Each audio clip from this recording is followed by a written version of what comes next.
Pemusnahan yang dilakukan oleh Dirjen Perlindungan Konsumen dan Tertib Niaga Kementerian Perdagangan Republik Indonesia merupakan barang sitaan yang dikumpulkan sejak 2 bulan terakhir dari berbagai tempat di Kota Makassar. Dengan total kerugian negara mencapai 500 juta rupiah. Pemusnahan barang ilegal ini dilakukan lantaran karena tidak memenuhi persyaratan standar nasional Indonesia. Untuk itu, pelaku usaha diharapkan untuk segera memenuhi ketentuan dan aturan yang berlaku.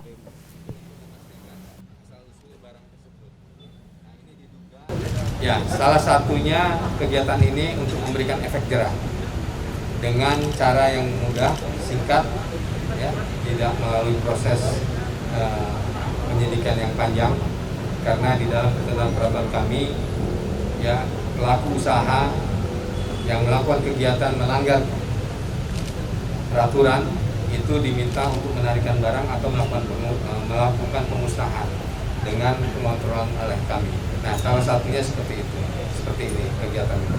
Jadi Pak, itu berapa jumlah dari keseluruhan ini? Kalau kita melihat kerugian-kerugian yang tercatat kurang lebih hampir setengah miliar, ya, sekitar 480-an miliar. Itu khusus berapa untuk 480-an juta. Ya. Khusus untuk yang barang dimusnahkan hari ini, Iya, Pak. iya. Berapa jenis barang yang dimusnahkan? Ada kurang lebih 4 jenis Untuk barang. minuman kelasnya sendiri berapa botol totalnya Pak? Dan di mana diamankan itu Pak?